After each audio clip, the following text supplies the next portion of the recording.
اپنے روح کو ایکٹیو کرنے کی کوشش کرو، اپنے روح کو مضبوط کرنے کی کوشش کرو. جس طرح تم اپنے جسم کو مضبوط کرنے کی کوشش کرتے ہیں، اسے نقصان ہونے سے بچاتے ہیں، ویسے ہی روح کو مضبوط کرنے کی کوشش کرو. روح کو کیسے مضبوط کر سکتے ہیں؟ اللہ کو یاد کر کے، اللہ کا ذکر کر کے، قرآن پڑھ کر کے، تلاوت کر کے، صدقہ خیرات دے کر کے، گناہوں سے بچ کر کے تمہارے روح کو تم مضبوط کر سکتے ہو. اور دوسری چیز، دینی اجتماعات کو جاؤ گے تمہارا ایمان بہت ہی پختہ ہو جائے گا.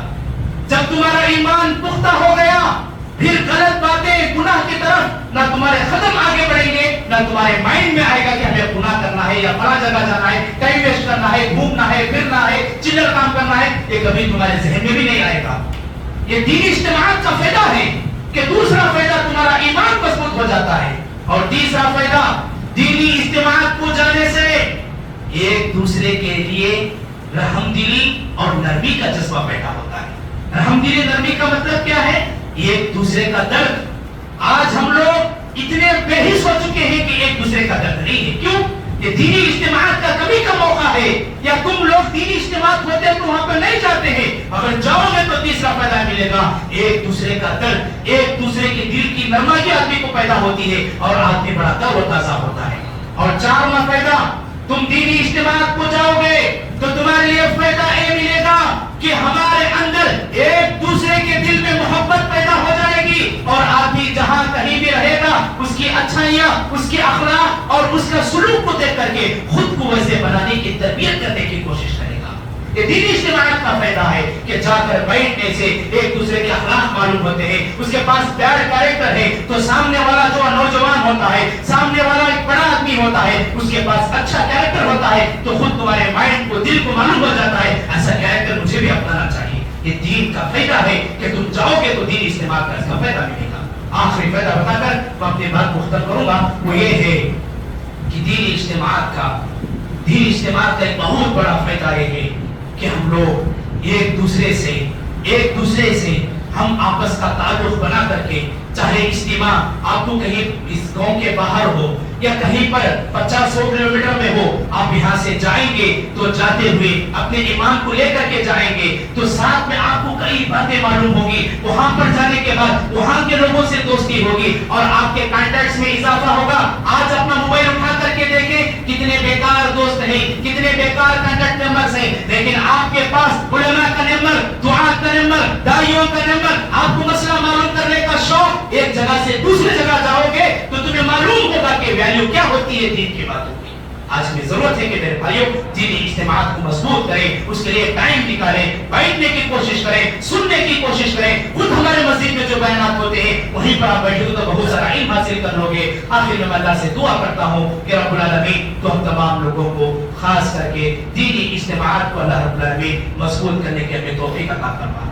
اللہ رب العالمین ہمارے مسجدوں میں جو بھی دینی اجتماع صبح و شام کے بیانات، جمعہ کے بیانات ہوتے ہیں، اللہ ہم سے غور سے سننے کی توفیق عطا فرما. اللہ رب العالمین ہمارے اوپر جتنا علم واجب ہے اللہ اتنا علم ہمیں سیکھنے کی توفیق عطا فرما. اللہ رب العالمین ہمارے دلوں کی گندگی کو تو دور فرما. اللہ رب العالمین ہمارے دلوں میں ایک دوسرے کے لیے محبت پیدا فرما. اللہ رب العالمین ہم سب کو صحیح راستہ نصیب فرما. اللہ ہم سب کو قرآن و حدیث پر چلنے کی توفیق عطا فرما. اللہ رب العالمین تیرے نبی صلی اللہ علیہ وسلم کے طریقے پر چلنے کی ہمیں توفیق عطا فرما. اللہ رب العالمین ہم بہت گنہگار ہیں، اللہ ہمارے گناہوں کو معاف عطا فرما.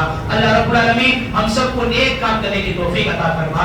اللہ رب العالمین ایک نیکی کے بعد دوسری نیکی کرنے کی ہمیں توفیق عطا فرما. اللہ اگر ہم ایک گناہ سے بچ گئے سارے گناہ سے بچنے کی اللہ ہمیں توفیق عطا فرما. اللہ ہمارے ایمان کو مضبوط فرما. اللہ رب العالمین ہم سب کی دعاؤں کو تو قبول فرما. اللہ رب العالمین ہمارے پریشانیوں کو دور عطا فرما. اللہ ہم میں سے جو بیمار ہیں اللہ ان کو شفا عطا فرما. اللہ رب العالمین ہمارے کمیوں میں، مالوں میں، آل و اولاد میں برکت عطا فرما. اللہ ہمارے گھروں میں تیری رحمت کو نازل فرما. آمین. والسلام علیکم ورحمۃ اللہ وبرکاتہ.